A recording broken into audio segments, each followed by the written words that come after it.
Delta FM. Municipal 2026. Parole de candidat. Et nous recevons notre deuxième invité, candidat presque surprise dans cette élection à Bourbourg. Il s'agit de Claude Nicollet. Merci Claude d'être avec nous. Merci à vous de m'inviter. On parlait donc de candidature surprise, entre guillemets, parce que voilà, vous avez déjà été candidat à Dunkerque, candidat aussi au municipal dans les Flandres, et désormais vous êtes à Bourbourg. Pourquoi ? Parce qu'on me l'a demandé, tout simplement. Il y a un peu plus d'un an, janvier dernier, j'ai commencé à recevoir beaucoup de messages de bourbourgeoises, de bourbourgeois, des élus notamment, mais pas seulement, demandant à me voir pour commencer à réfléchir très sérieusement sur la perspective des élections municipales. C'était quoi à la base votre positionnement justement pour ces municipales ? Il n'y en avait pas ? Ou vous pensiez à Dunkerque encore ? Ou c'était quoi un peu Non, je ne pensais plus à Dunkerque. Vous n'étiez plus dans l'opposition, de toute façon. Non, concrètement. J'avais depuis quelque temps déjà revu ma façon de voir et de me comporter politiquement, enfin de me comporter et d'avoir une appréciation différente de ce qui était mené, qui m'avait effectivement amené à modifier mes votes. Parce que les imbéciles qui ne changent pas d'avis. Mais en tout cas, à Bourbourg, il y a un peu plus d'un an, beaucoup de personnalités, d'élus, comme je l'ai dit, de présidents d'associations que j'ai rencontrés, ont souhaité pouvoir me proposer, dans un premier temps, d'y réfléchir, ce que j'ai fait, après une réflexion qui a duré assez longtemps quand même, plusieurs mois. Après de nombreuses rencontres, de nombreux rendez-vous, j'ai pris la décision, et puis parce que c'est aussi... Bourbourg, c'est le berceau de la famille depuis des siècles. Alors justement, le nom Nicollet n'est pas inconnu à Bourbourg. Donc les habitants connaissent bien. Ça vous aide, ça, à mener cette campagne ? On rappelle, ancien maire Michel Nicollet. Oui, mon père a été maire de Bourbourg. Il a fait 2 mandats.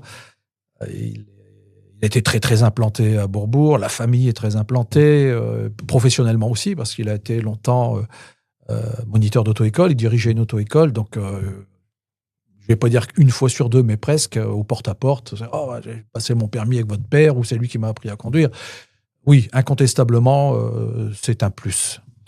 Dans cette campagne, vous allez donc affronter le maire sortant, Éric Jans, qu'on va accueillir dans quelques instants, mais aussi Antoine Contran, qui lui, par contre, fait campagne depuis très longtemps, quasiment 2 ans, on l'a entendu.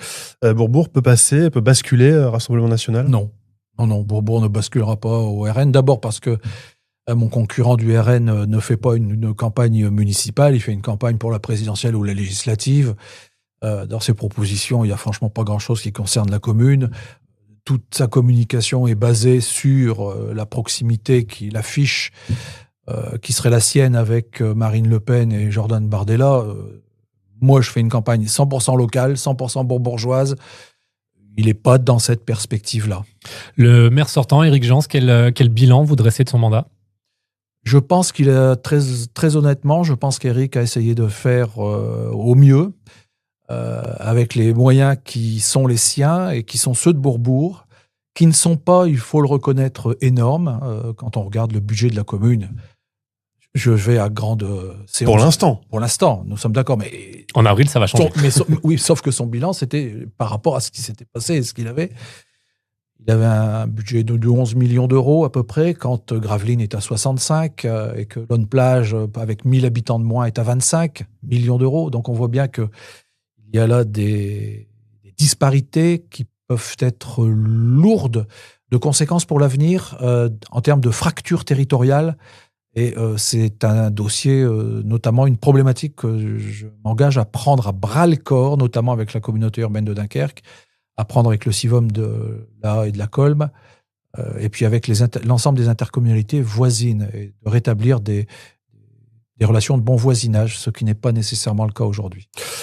Nous sommes donc avec Claude Nicollet, candidat à Bourbourg. Vos propositions, justement, alors, principales propositions dans cette campagne ? Nombreuses, très nombreuses. On a d'ailleurs un programme qu'on appelle le programme 66. Alors, c'est pas la route 66, ça peut faire un peu rêver, mais pourquoi pas. D'ailleurs, et notre programme, je crois, il fait rêver aussi, parce qu'il est composé de 66 propositions tout à fait concrètes, qui sont distribuées au porte-à-porte concernant la sécurité, le développement économique, la jeunesse, les seniors, enfin toutes les problématiques auxquelles sont confrontés les habitants de la commune et qui relèvent des compétences de la commune et de la communauté urbaine, puisque je rappelle que Bourbourg fait partie de la communauté urbaine. Je pense notamment à la mobilité.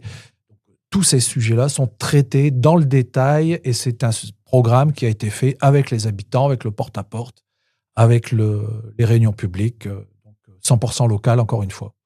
Merci beaucoup Claude Nicollet d'avoir Merci. accepté notre invitation. Bon courage Et c'est pour la moi suite qui de la vous remercie. campagne.